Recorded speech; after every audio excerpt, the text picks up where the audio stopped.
دوسری چیز جس کا قرآن نے ذکر کیا ہے وہ ہے آنکھ، وہ ہے نظر۔ یقین رکھو، یقین رکھو،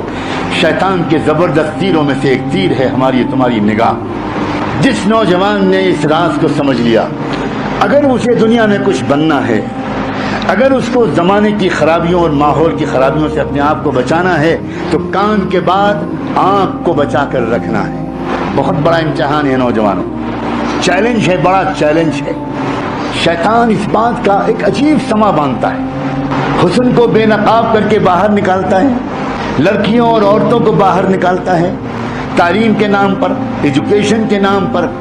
جاب کے نام پر، سروس کے نام پر، مارکیٹنگ کے نام پر، تفریح کے نام پر،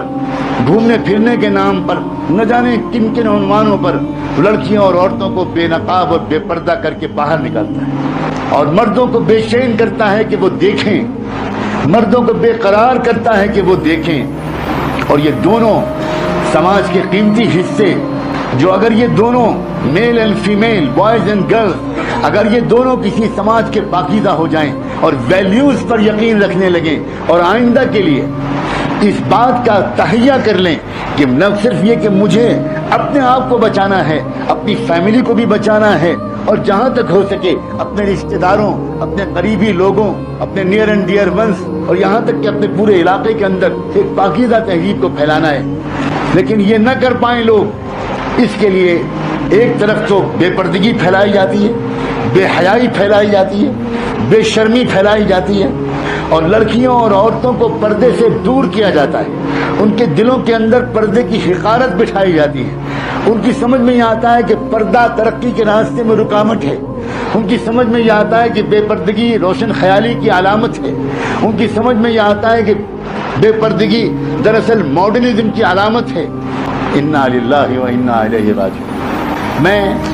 اپنے عزیز نوجوانوں کے سامنے بوجھل قسم کی دینی تقریر نہیں کرنا چاہتا،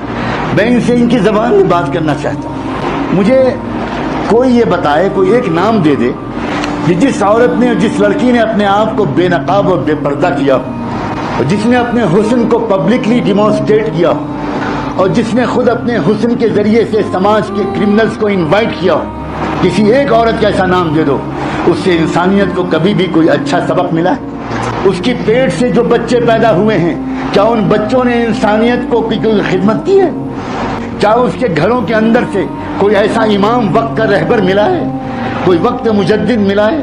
کوئی زمانے کی باطل طاقتوں کی کلائی موڑ دینے والا کوئی بہادر سپوت ایسی کسی ماں کے پیٹ سے پیدا ہوا ہے؟ اپنے مقام کو پہچانو۔ کیا ہو گیا ہماری بچیوں کو، کیا ہو گیا ہمارے نوجوانوں کو؟ تم دکھاتی ہو اور نوجوان لڑکے دیکھتے ہیں،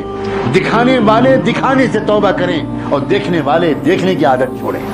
جب سماج پاک بن پائے گا، جب سماج پاک بن پائے گا، معاشرہ پاک نہیں بن سکتا اس مغربی تہذیب کے جیتے جی جو ہمارے گھروں میں گھس گئی ہے۔ اللہ کرے، اللہ کرے، اللہ کرے میرے عزیز نوجوانوں کو تمہارے پیشانیوں سے ایمان کا نور جھلکتا، تمہارے اندر جذبات نظر آتے ہیں کہ تم چاہتے ہو کہ نیک بنو، تم چاہتے ہو کہ تم کسی طرح ان برائیوں سے اپنے آپ کو بچاؤ،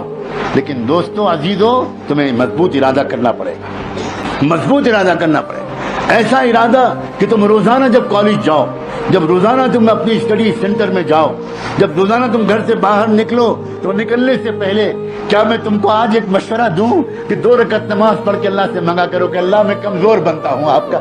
اللہ میں آپ کا کمزور بنتا ہوں، باہر شیطان کے جال پڑے ہوئے ہیں، اب باہر بہت مصیبت ہے، اللہ میں کیسے اپنی نظر کو بچاؤں؟ اگر نہیں پڑھتا تو مشکل، اور کالج جاتا ہوں تو مشکل، میرے اللہ تو مجھے بچا لے۔ 2 رکعت نماز پڑھ کے دعا کر کے جاؤ، درود شریف پڑھ کے جاؤ، اللہ کے رسول کے وسیلے سے دعا مانگ کر جاؤ، اور پھر دیکھنا تم کالج میں جاؤ گے، 12 گھنٹے کالج میں گزارو گے، 8 گھنٹے گزارو گے، ایک بار بھی بد نظری کا گناہ نہیں ہوگا، ایک بار بد نظری کا گناہ نہیں ہوگا۔ اپنی آنکھوں کو کنٹرول کرو،